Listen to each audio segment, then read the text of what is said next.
one clear thing is that there is no silver bullet, and it's not like, oh, you do this and you're done.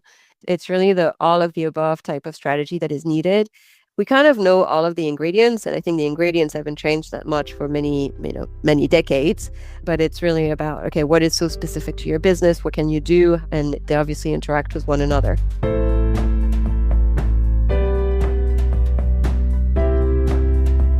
Welcome to Sustainability Leaders. I'm Michael Torrance, Chief Sustainability Officer at BMO. On this show, we will talk with leading sustainability practitioners from the corporate, investor, academic, and NGO communities to explore how this rapidly evolving field of sustainability is impacting global investment, business practices, and our world.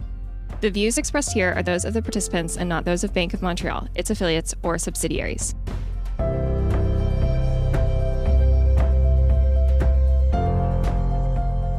Our guest on the show today is Vanessa Miler-Fels. She's Vice President of Climate and Environment at Schneider Electric. Vanessa is responsible for Schneider's environmental strategy, including its decarbonization roadmap to net zero by 2050. She has more than 15 years of experience working on climate change mitigation, including roles at the French Ministry of Energy and Microsoft. We'll discuss Schneider Electric's plans to achieve net zero by 2050, their commitment to sustainability, and lessons we can learn from their early successes. Welcome to the show, Vanessa. Thank you so much, Michael, for having me. So, Vanessa, let's start with an overview of Schneider Electric. Can you tell us more about the work that you do, particularly around global energy management and automation, and also the company's journey when it comes to sustainability? Sure. So to summarize what Schneider does, we call our mission Life is On. And our purpose is to empower all to make the most of our energy and resources, bridging progress and sustainability for all. What's unique about Schneider when we talk about sustainability is we're really playing on the two sides of the coins. We are enabling our customers to be more efficient and to be more sustainable. But obviously, we have to be a practitioner of our own words and of our own kind of solutions. So we've really kind of embraced sustainability for a long time. I mean, I would say our sustainability journey started more than 20 years ago. We've started measuring our sustainability performance back in 2005 through a quarterly dashboard that was known as the Schneider Sustainability Impact. So long journey in sustainability. Obviously, the landscape has evolved quite dramatically. And a lot of the things that maybe were voluntary or were a bit at the edge, luckily, have become more mainstream for all sustainability practitioners. So it's always kind of about pushing kind of the boundaries of what's next on sustainability. Thanks for that overview, Vanessa. Can you give us more information about your net zero strategy? In particular, any milestones that you've set and what is your plan for achieving net zero by 2050? Yeah, so in 2022, we were one of the first companies to set targets that were approved by the Science Based Target Initiative, SBTI, under their net zero corporate standard that they issued first in October 2021.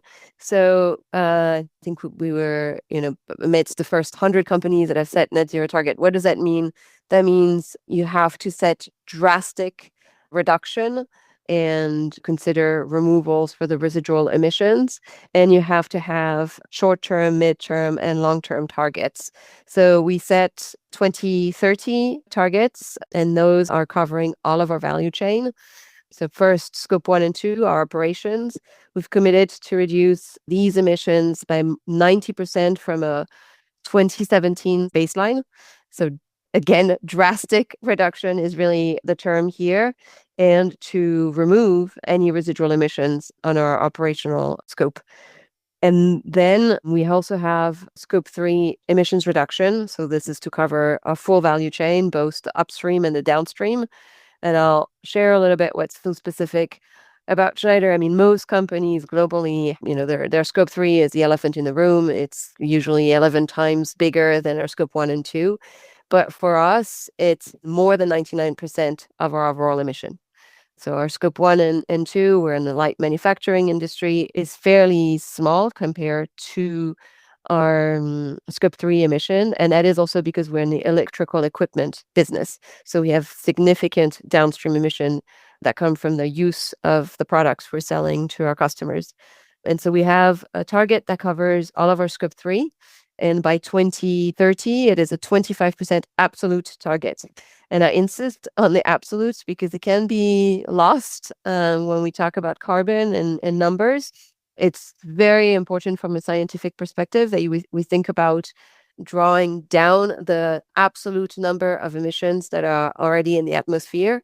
And this is why these emissions that are net zero aligned, that are scientific, kind of science-based, have to be absolute emission, not intensity emission. So when you look at our growth and the growth of the energy transition that we support by selling our equipment, a 25% absolute emissions reduction is more likely a 50 to 75 emissions reduction on an intensity basis, like per unit sold or per, dollar or euro of revenue. So again, going back to the word I've used before, drastic reduction. And this was for kind of an 8-year trajectory. So if you see, we're right there, and there's a number of challenges, and I'm sure we'll speak about them. So drastic reductions over a fairly short time frame. Can you help the audience understand what exactly are you going to be doing in order to try to achieve that, particularly on that downstream scope 3? Yeah, so one clear thing is that there is no silver bullet, and it's not like, oh, you do this and you're done.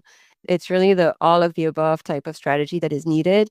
And that can really be hard and kind of numbing for leaders that are outside of the sustainability space because it's not like this simple recipe. We kind of know all of the ingredients, and I think the ingredients haven't changed that much for many decades. But it's really about, okay, what is so specific to your business? What can you do? How? And they obviously interact with one another.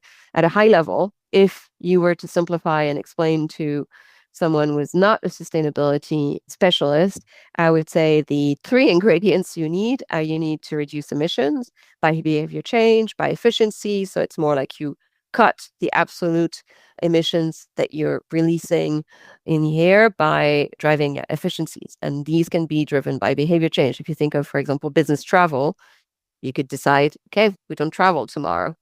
That's one way to do it. Or it can be we travel less or we travel more efficiently. For example, you could think of a more efficient plane. Then you can replace the fossil fuel-based energy and materials by renewable energy and materials. So here, like taking the same example of business travel, well, it's more, okay, you no longer travel by air, but you travel by train, if possible, or by a lower carbon mode of transportation. Or it can be you travel a plane that's powered by sustainable aviation fuel, e-fuels, whatever technology that can replace fossil fuel-based energy. And the last is you remove the residual emissions that can be reduced. So these are kind of reduce, replace, remove, really like they go end in end, and they kind of need to go in parallel. Like we cannot afford anymore to just work on reduction and then think about replace and finding kind of the right technologies that would allow us to replace the fossil fuel-based energy and materials. And last, like think, in 2045 about removals. Unfortunately, we're at that stage where climate change is accelerating and where we really need to kind of push solutions across the board for both the reduction, the replacement, and the removing of emissions. If we go to the questions you asked about scope 3 downstream, well, there's a number of things that we can consider. So, as I said, our downstream emissions are coming from the use of electricity by our customers when they're using our products. And it's not the full use of electricity, it's the electricity loss linked to the use of our products, and then the end of life of our products. So a few things we can do if we think about that reduction, replace, and remove. There is also, you could change the business models and sell maybe product a bit differently, or sell them in a way that the end of life will be different from the customer perspective. Like maybe it's not the customer who has to manage the end of life, it's back to Schneider and we can give it a second life. The replacement is, well, our customers are using a certain type of electricity. If we are able to help them replace the fossil fuel-based energy or electricity they're consuming with a renewable electricity source, we can reduce these downstream emissions. And the last piece is, well, if all of these don't add up, then what can we do to remove the residual emission that would be coming from our downstream scope. Just one follow-up on that. In terms of, there's aspects of value chain emissions sometimes that you can't really control directly. Do you have any programs in place to collaborate or work with either your clients or your suppliers or other aspects of your value chain to help support their own decarbonization initiatives? Yeah, you're absolutely right. Collaboration is key for Scope 3. I mean, this is value chain emissions, so either from our suppliers or from our customers. And one of the most challenging issues to deal first at the beginning is just even having the right granularity and accuracy of data. And I use these terms with a lot of caution because I wouldn't think that this is even the right approach. Like, we're not going to know precisely where the emissions are coming from. We need enough data to take action, but we don't need to kind of boil the ocean to kind of have the best data and the most accurate data. But we need some level of accuracy and kind of, okay, where are my emissions coming from? What are my hotspots? What do I need to address? And so first, just even this partnership around data from both suppliers and customers is key. And the second piece is obviously Scope 3 emissions are the emissions that others can directly influence. And so it's how can we position ourselves as partners so that we can help our suppliers or our customers, well, do the reduction, replace, and remove that we talked about. So on the upstream side with suppliers, we have a lot of programs that are really focused on partnering with them, but one that's a bit of a flagship that I'll mention is called the Zero Carbon Project that we launched in 2021 as part of our Schneider Sustainability Impact Dashboard that I mentioned earlier, and where we pledge to reduce the Scope 1 and 2 of our top 1,000 suppliers by 50% by end of 2025. And right now we're just a bit above 40%. So here, what do we do? Well, we help some of our suppliers when we started engaging with them of our top 1,000 suppliers. Some didn't even know what Scope 1 and 2 were. What were these terms? What did they mean? And let alone had started kind of measuring and taking action on the reduction of their operational emissions. So first, there was a lot of education. And so we've partnered with Sustainability Business, which is our own advisory part of the business, working with thousands of companies across the globe on helping them decarbonizing and defining their decarbonization strategy.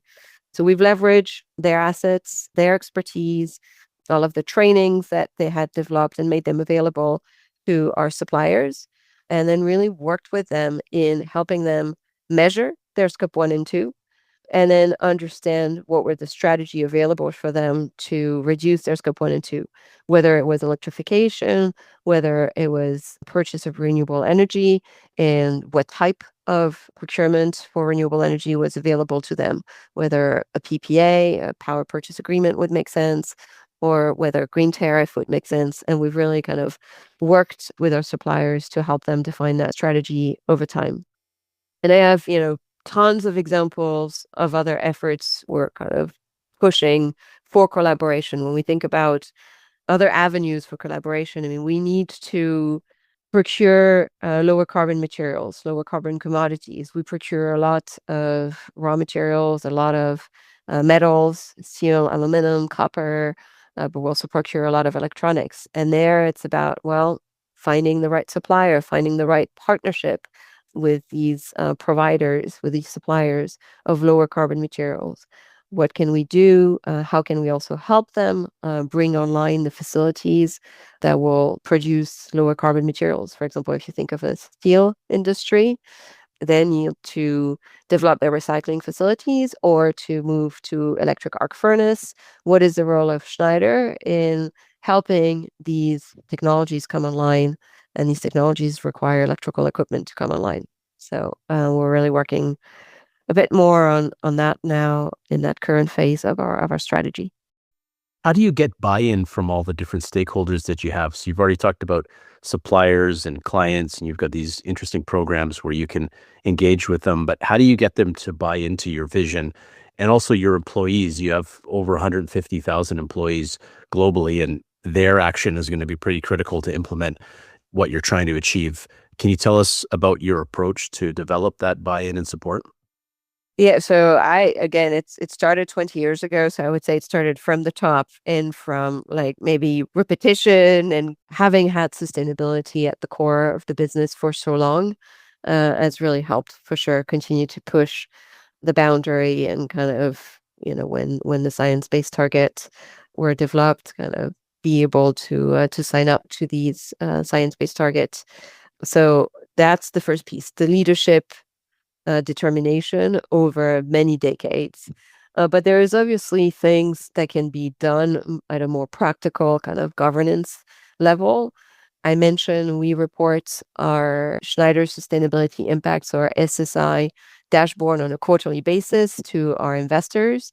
And obviously, that is integrated into any of the quarterly business reviews of any of our managers. So there is high visibility. But we've also embedded, linked kind of the short-term incentive plan and the long-term incentive plan to sustainability targets. So 25 of the long-term incentive plan is linked to sustainability targets, and to sustainability targets that are specifically scope 1 and 2 and 3. And the short-term incentive plan, which more than, almost half of a workforce, more than 60% of a workforce gets, 20% is linked to this SSI dashboard that I just mentioned. And so that creates kind of a clear visibility, a clear kind of link to performance for even an individual level. So that's a lot of investment in technology. And you mentioned that this has been going on for over 20 years and you've got strong commitment from the top of the organization. Can you describe how you think of the business case for all of this work? Clearly, there's an environmental impact you're trying to achieve, but what's the business purpose that you're driving at? Yeah, so it's not an easy answer, and it's not going to be the same answer for any specific lever that you're going to deploy to reduce emission. Some carbon reduction levers have a very clear ROI and very clear business case. And I would say the ones that we've deployed into our operations that have helped us like reduce our scope 1 and 2 emissions have had some of the highest ROI, because we're talking about electrification, or we're talking about energy efficiency. And so these, we really have a clear standard kind of ROI review process, and they for the most part have been able to meet that standard kind of investment review process. When you look at scope 3 investments, it's very bit different, because the ROI there needs to consider what's the total cost of ownership of the good for the customer, and is the customer interested and values that sustainability benefit that, for example, a different material could bring. Let's say you're using recycled aluminum, or you're using recycled plastic, or you're using maybe a different type of material that has a much lower carbon footprint. So we're looking at certain innovations between different components, between different materials. It's not a straight answer. It requires a lot of go-to-market analysis and finding kind of the sweet spot of what can you do and what will be taken up by the market versus what is maybe pushing it a little bit, and taking it on Schneider's kind of P&L to continue to push it because we think it makes sense, or because we think it's a way to gain market share and be a leader, or to anticipate regulations too. There's that piece that has come into play for a few of our innovations. So also, like, where is regulation going? Obviously, regulation can be a tailwind or a headwind. It depends. The winds are not universally blowing the same way these days. You've already mentioned challenges regarding data and the way that you collaborate across your value chain on that. Can you tell us more about how you're monitoring and tracking these targets? And in particular, how, beyond what you've already told us, are you managing the data challenge and avoiding, the use of emissions factors that aren't going to be particular to your own work and would impede your ability to track your progress over time? Yeah, this is an ongoing effort. Really, how do you reconcile the data and the action? I think there's a lot of room for progress here, and I'm expecting a lot from the greenhouse gas protocol guidance and the revision that are underway, the SBTI net zero corporate standard that's being revised. Because today There are things that would make sense to do to reduce emissions, but cannot be accounted from a greenhouse gas protocol. I don't know if you're familiar with location-based and market-based emissions. This is widely used for like scope 2 emissions. So it means whether you're physically changing the electron that's powering your facility, and that would be location-based emission. Though, I don't think electrons are really traceable, and you could say, hey, this one is green, and this one it goes into the grid. But this is this thing where we want to really see, okay, this physical electron is going there via a green tariff, or obviously if you have a solar array on your rooftop, well, that's an easy one to say, okay, this is location-based emission versus market-based emission, where it's more, okay, you've enabled the production of renewable energy that went into the grid that also feeds you, but it may be further away, not close to your facility, and so you can't guarantee that the electron is being delivered to your facility. And that concept of location-based versus market-based emission, we don't have that for Scope 3. And so right now we're lacking a bit of that flexibility of what could you do to really help grow the market of some of these really nascent technology, really nascent solutions for net zero, whether it's SAF or whether it's green steel or, I mean, really, you name it, and the counting ledger of a company.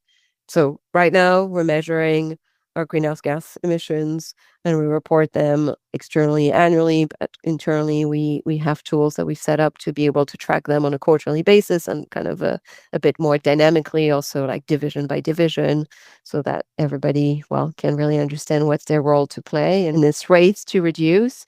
But we also still have a number of carbon accounting challenges that we will need to resolve, I think, to make sure that the actions that companies could take and should take to reduce emissions then are reflected in our carbon accounting, because some investments otherwise are just not going to happen.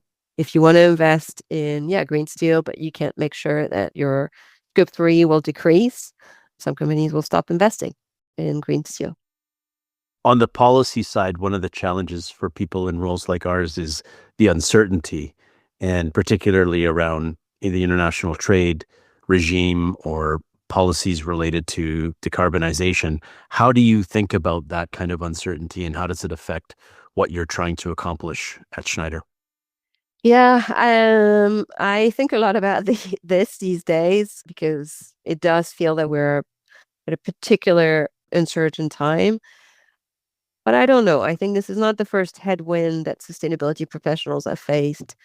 It sure felt great to have the wind in our back for the last 5 years, and we really benefited from that. Like, as I mentioned, we were one of the first companies to sign up to net zero goals in 2022.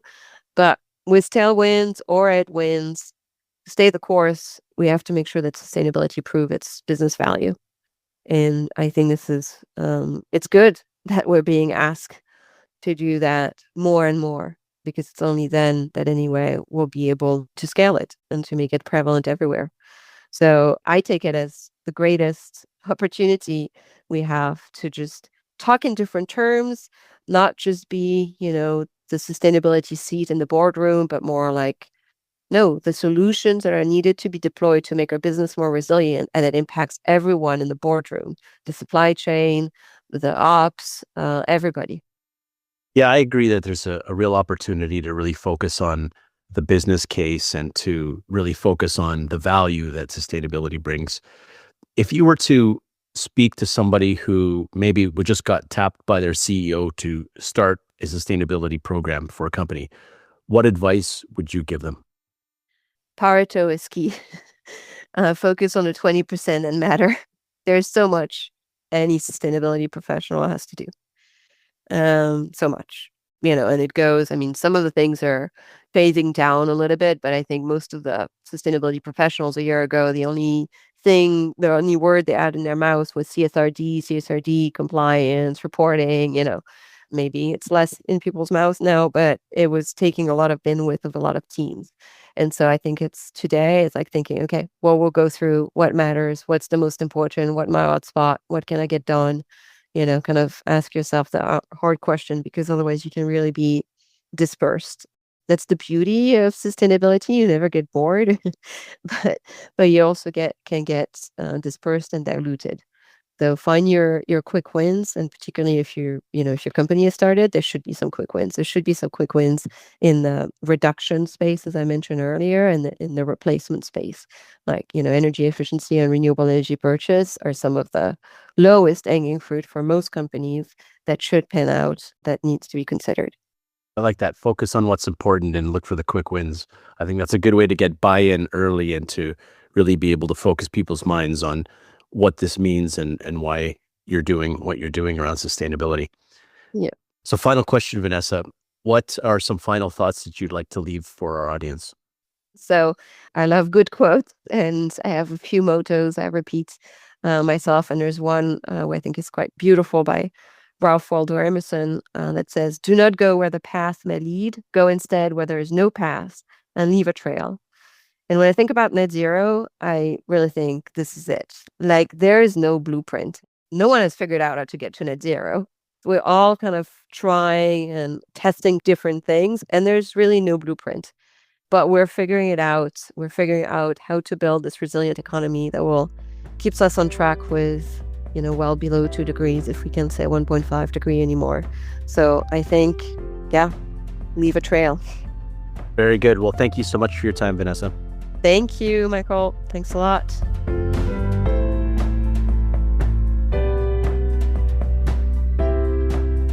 Thanks for listening to Sustainability Leaders. This podcast is presented by BMO. You can find our show on Apple Podcasts, Spotify, or your favorite podcast player. Press the follow button if you want to get notified when new episodes are published. We value your input, so please leave a rating, review, and any feedback that you might have, or visit us at bmo.com/sustainability leaders. Our show and resources are produced with support from BMO's marketing team and Puddle Creative. Until next time, thanks for listening and have a great week. For BMO disclosures, please visit bmocm.com/podcast/disclaimer